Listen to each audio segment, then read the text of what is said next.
Olá, meus amigos, bem-vindo a todos ao Delta Economics. Para quem ainda não me conhece, meu nome é André Amaral e eu estou aqui hoje para conversar com vocês sobre esse receio, né, dos mercados e essa preocupação por parte dos países aí de uma recessão global. Não só isso, também há outros aspectos, né?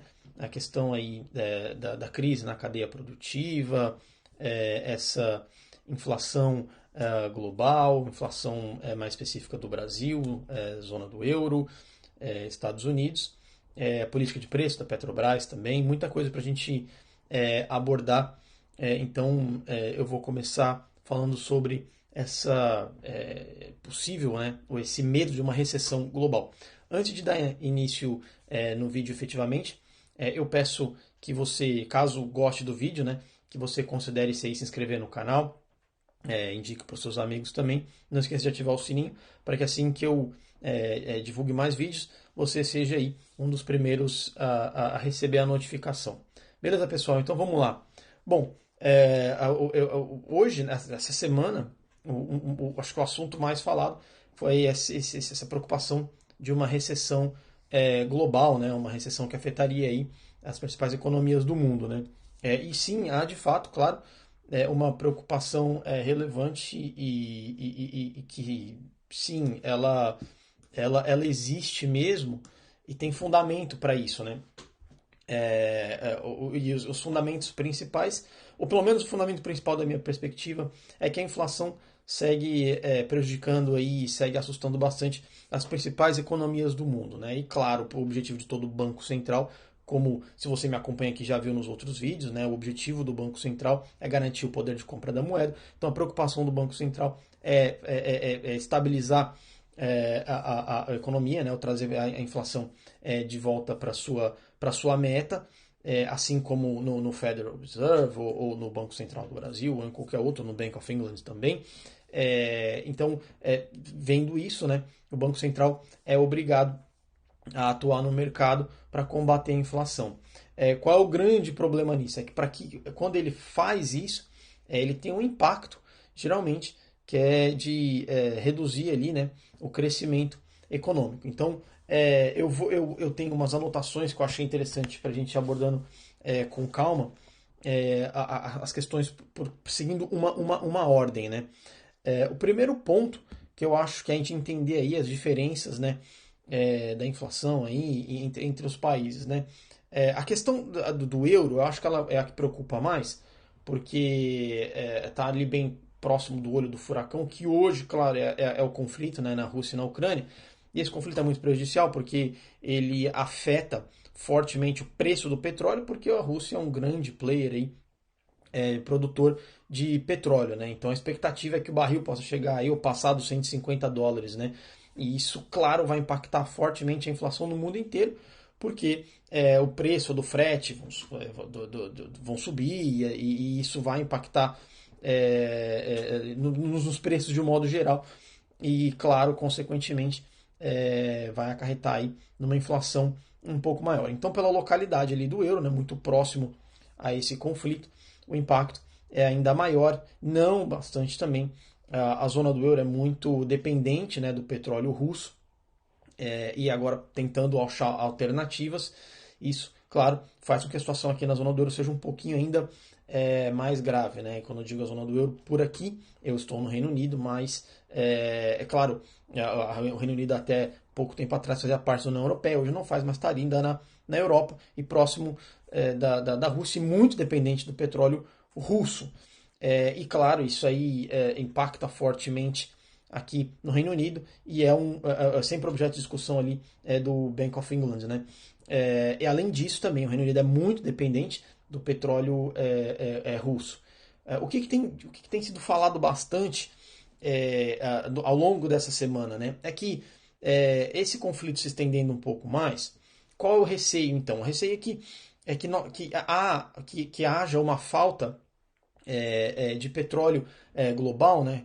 Que os Estados Unidos, mesmo que aumente muito a sua capacidade produtiva, e os outros países ainda não seria suficiente para conseguir suprir toda essa demanda, e isso faria com que houvesse uma escassez de petróleo, né, que não for suficiente para atender a demanda, toda essa produção, excluindo a Rússia, né? E isso gerou com certeza aí, um impacto forte no preço do petróleo, e assustou bastante, né?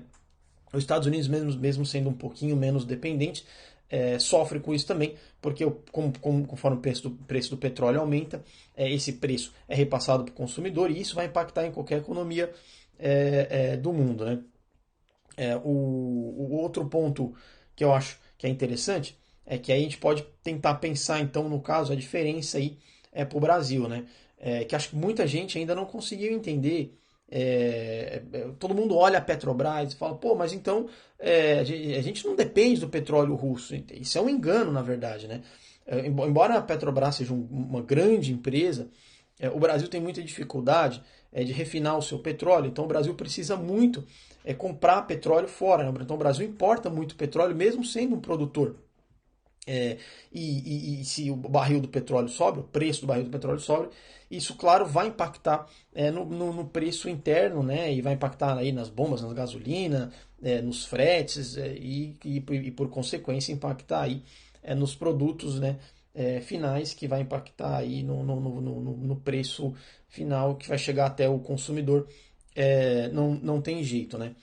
O que muito foi discutido também ao longo dessa semana, ao longo da semana não, ao longo desses meses, né, desde que esse conflito começou e que o preço do petróleo vem subindo bastante, se a Petrobras não teria como reduzir ou ter um subsídio aí do Estado, e há vários problemas em relação a isso, pelo menos da minha perspectiva, e aí, claro, fiquem à vontade em discordar e tudo, mas o Brasil já é um país que, por ser um país emergente, ele já sofre ali com um alto endividamento, né?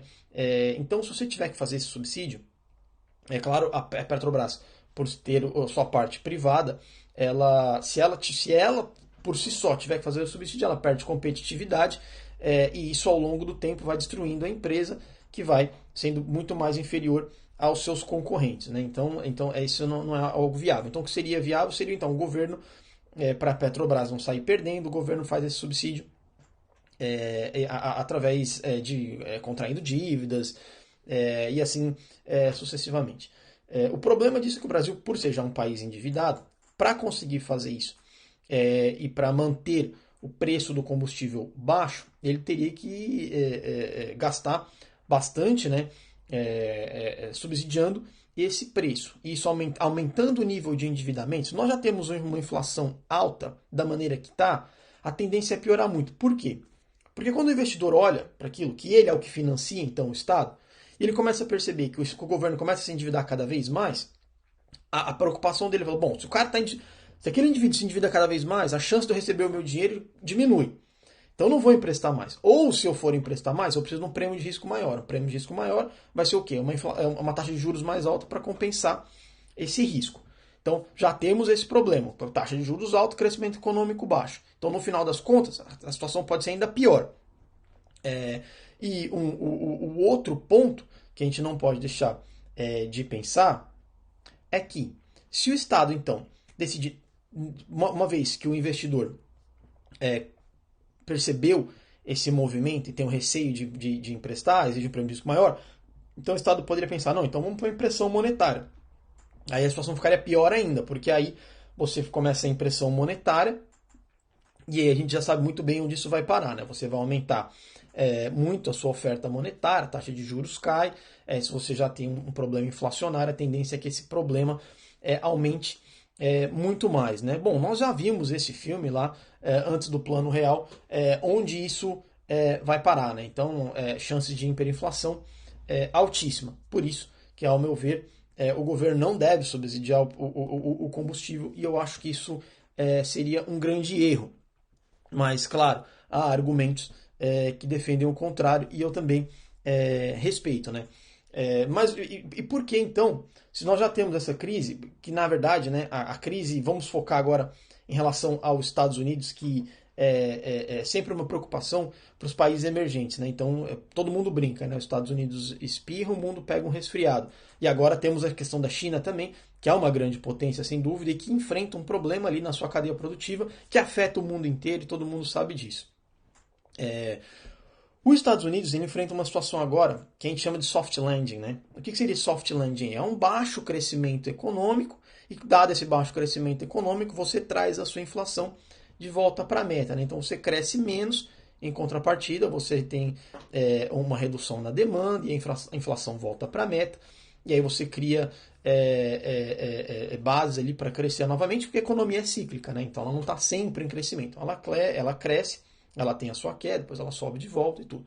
Mas o grande desafio hoje para o Federal Reserve é conseguir esse soft landing, que nos últimos anos ele não tem conseguido com certo sucesso. Claro, ao longo da história, há uma mistura ali de sucessos e fracassos, né? Mas a verdade é que desde 1980, eu até separei aqui no Excel, que desde 1980, pelo menos desde julho de 1980, né? O Federal Reserve não tem conseguido esse objetivo do soft landing com êxito. Na verdade, toda vez que você tem ali um aperto monetário, né, que você tem um aumento na taxa de juros, ele é seguido de uma recessão econômica. Foi assim em julho de 1981, foi assim em maio de 1989, como você pode ver. Em julho de 1981, a taxa de juros estava 19%. Em maio, a 9,81%. Novembro de 2000 também teve aperto monetário, taxa de juros a 6,5%. Houve recessão econômica logo em seguida. Temos a crise do subprime também. E aí a taxa de juros chegou a 5,26%. E também teve recessão, obviamente. E tivemos ali abril de 2020 agora, né, com a crise do coronavírus e tudo. E o que vai acontecer daqui para frente, né? Na verdade, agora o aperto monetário seria mais para esse trimestre agora, né? E falando exatamente sobre os trimestres, né? O que a gente tem visto em relação ao comportamento, né, do PIB desses países, né, e da zona do euro também. Então, o que a gente tem nos Estados Unidos? Então, o último trimestre agora, ele já teve um crescimento econômico negativo de 1,5%, o que preocupa, porque para o próximo, se o segundo trimestre, se nós tivermos um crescimento econômico negativo de novo, isso já caracteriza uma recessão econômica. Então essa é a preocupação do Federal Reserve. Qual é o problema de você conseguir o soft landing nesse exato momento? É que a inflação está muito alta, então você vai ter que fazer o aperto monetário, não tem jeito. Só que a diferença é que dessa vez a taxa de desemprego está baixíssima. Então quando você tem uma taxa de desemprego muito baixa, o que significa? Significa que essa massa de trabalhadores, eles colocam muita pressão para um aumento salarial, né?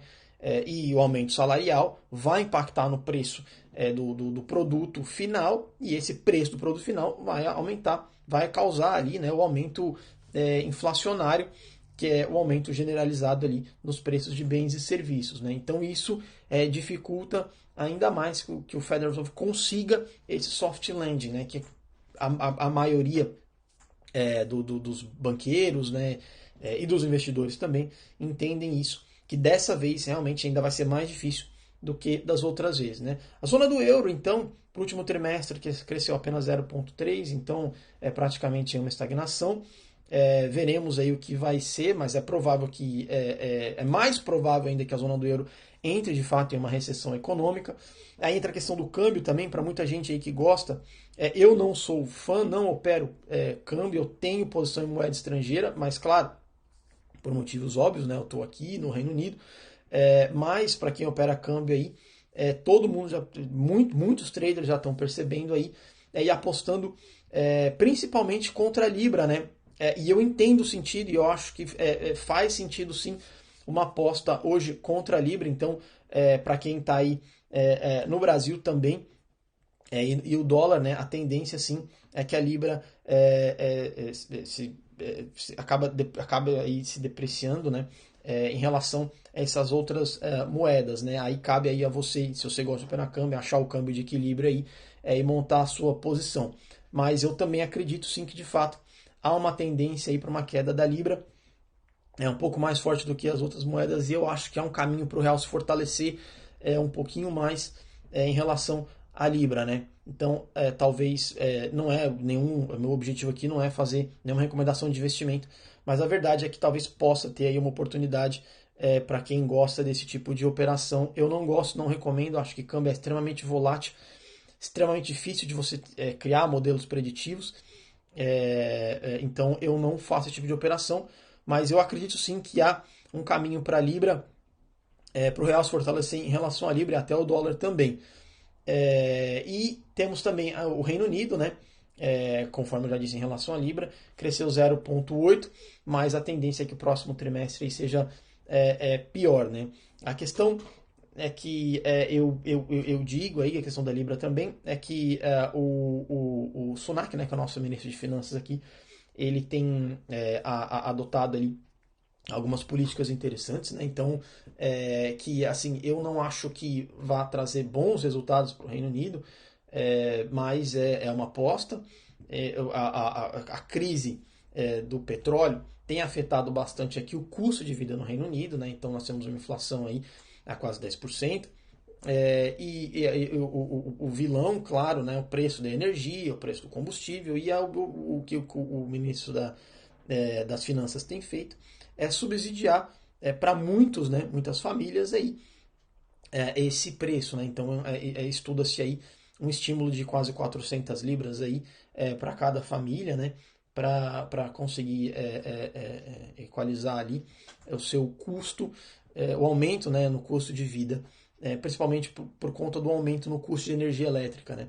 Então, isso tende a afetar as contas públicas do Reino Unido e tal, e isso deve causar, pelo menos a minha percepção aí, um impacto na Libra. Né? Eu acho que a Libra deve se depreciar aí, ao longo do tempo se o Banco da Inglaterra seguir de maneira não adotando ali uma política monetária mais restritiva como os outros países, né, mais contracionistas, e seguindo um aumento na taxa de juros muito abaixo do que os outros países. Né?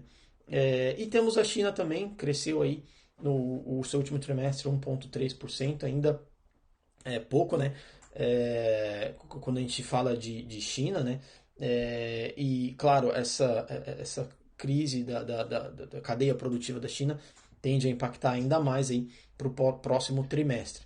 E o Brasil, no último trimestre, cresceu 1,7%, mas claro, né, a inflação segue assustando bastante, e o que ainda não, a gente não consegue prever com exatidão aí qual será os próximos passos, mas o Banco Central brasileiro adotou uma política monetária contracionista ainda muito antes de todos esses outros, né? Então o Banco Central brasileiro saiu na frente, e muito foi discutido porque no início todo mundo concordava que na verdade era um choque de oferta, então inflação transitória, não havia necessidade de um aumento da taxa de juros, mas aqui o que foi observado é que na verdade há sim um componente de demanda também importante. Isso foi visto muito claro nos Estados Unidos também, né? Mas que há sim um aumento na demanda e, claro, que esse choque na oferta, né, por conta ali da crise do supply chain, aí, né, da crise da cadeia produtiva, a demanda não ficou constante ao passo que a oferta diminuiu. Né? Na verdade, a demanda subiu sim um pouco ainda, devido aos estímulos da pandemia, e até depois também. Então, você teve um aumento sim na demanda, e a questão e uma diminuição ali do setor, da parte de oferta, né? Uma redução na oferta, e isso causou um desequilíbrio muito grande e que impactou aí numa inflação global, mas que há assim também um componente de demanda, e é por isso que o Banco Central tem adotado essa política monetária mais contracionista, subindo a taxa de juros. Né? Bom, eu acho que a gente conseguimos aí abordar bastante coisa do que foi mencionado, feito, divulgado ao longo dessa semana. Para o investidor, a situação, para quem investe em bolsa, o risco hoje é muito maior, claro, né, porque esse risco de uma recessão global afeta fortemente o preço dos ativos, né? Por isso que o mercado está muito volátil. E, claro, havendo de fato uma recessão econômica, que eu acho que é bastante provável, principalmente para a zona do euro, mas também para os Estados Unidos, a tendência aí é que você tenha aí uma queda bastante forte no preço dos ativos. É natural também, porque os preços dos ativos já chegaram a patamares aí sem precedentes. Então é bom que o investidor se posicione bem agora, né? Fique de olho aí, faça um bom valuation dos seus ativos aí, principalmente para quem tem ativo em bolsa. Uma sugestão também, ativos de renda fixa é sempre atrativo quando você percebe aí cenário ou inflacionário ou de alta de juros, né? Que deixa aí os ativos de renda fixa mais atrativos. Mas claro, esse vídeo não é um vídeo de recomendação de investimento, não tenho esse objetivo. Mas se eu puder mostrar para vocês, ou pelo menos dar minha percepção de como se encaminha aí o cenário econômico, talvez isso possa te ajudar nas suas decisões. Mas o mais importante é que você entenda, que você faça a sua pesquisa e que você absorva sempre alguma coisa daqui, porque para mim já valeu. Mais uma vez, se você gostou do vídeo, se você gostou desse conteúdo, se ele de alguma forma te trouxe algum aprendizado, então considere se inscrever no canal. Por hoje é só, te vejo no próximo vídeo. Um grande abraço e até a próxima.